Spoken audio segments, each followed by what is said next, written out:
ఆదిలాబాద్ జిల్లా ఉట్నూరులో పరిస్థితి ఇంకా ఉద్రిక్తంగానే ఉంది. రెండు వర్గాల మధ్య తలెత్తిన గొడవ దాడులకు దారితీయడంతో పోలీసులు రంగంలోకి దిగి భద్రత కట్టుదిట్టం చేశారు. అటు 144 సెక్షన్ ఇంకా అమల్లోనే ఉంది. 3 రోజులు గడిచినా దుకాణాలు తెరుచుకోలేదు, వాహనాలు కూడా తిరగడం లేదు, రోడ్లన్నీ ఖాళీగా కనిపిస్తున్నాయి. ఇప్పటికే ఈ ఘటనకు సంబంధించి ప్రధాన సూత్రధారితో పాటు మరికొందరిని పోలీసులు అదుపులోకి తీసుకున్నారు. ఇంకా అరెస్టులు కొనసాగుతాయని, ఈ ఘటనతో సంబంధం ఉన్న వాళ్ళెవరిని వదిలేది లేదన్నారు జిల్లా ఎస్పీ.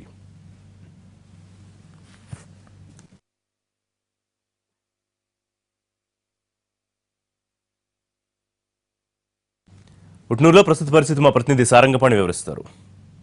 ఉట్నూరు ఉద్రిక్త పరిస్థితుల నుంచి ఇప్పుడిప్పుడే తేరుకుంటుంది. 3 రోజులుగా ఉద్రిక్త పరిస్థితులు నెలకొన్నాయి. ఒకవైపు అంటే ఇరు వర్గాల మధ్య రాళ్ల దాడి తీవ్ర ఉద్రిక్త పరిస్థితులకు దారితీసింది. అయితే దీనికి సంబంధించిన పోలీసులు దర్యాప్తు వేగవంతం చేయడం జరిగింది. సీసీ కెమెరా ఫుటేజ్ ఆధారంగా మిగతా నిందితులను గుర్తించే ప్రయత్నం చేస్తున్నారు. ఇప్పటికే దాదాపు 18 మందిని అరెస్ట్ చేసినప్పటికీ మరి కొంతమంది కోసం వేట కొనసాగుతుంది. అయితే ఆదివారం అంటే శనివారం నుంచి మొదలైన ఈ హడావుడి గొడవ ఆదివారం అక్కడ ఆ సంత కూడా బంద్ కావడం జరిగింది. ఈ నేపథ్యంలో ఈరోజు మంగళవారం, ఈరోజు సైతం ఇక్కడ బంద్ ఉన్న నేపథ్యంలో చిన్న వ్యాపార కేంద్రంగా ఉన్న ఉట్నూరు ప్రాంతంలో గత 4 రోజులుగా ఎక్కడికక్కడ స్తంభించిందని చెప్పవచ్చు.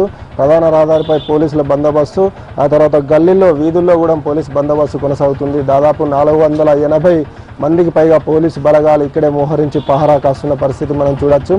మరోవైపు చూసుకున్నట్లయితే 144 సెక్షన్ ఇంకా కొనసాగుతూనే ఉంది. 144 సెక్షన్ ఈ 2 రోజులు కొనసాగే అవకాశాలు ఉన్నాయి. అయితే పోలీసు బలగాలు ఇక్కడే ఉండి పహారా కాస్తున్న పరిస్థితి ఉంది.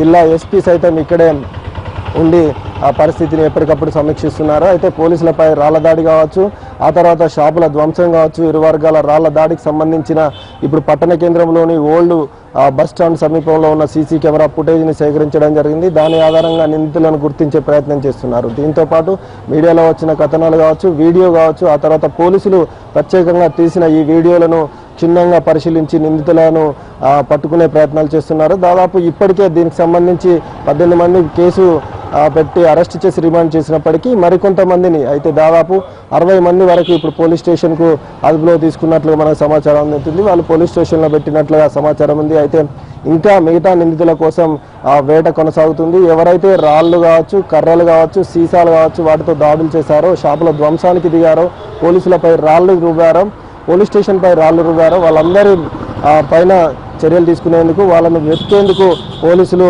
సీసీ కెమెరా ఫుటేజ్ కావచ్చు, వీడియోను ఫుటేజ్ని పరిశీలిస్తున్న పరిస్థితి ఉంది. ఇది ఇక్కడ పరిస్థితి.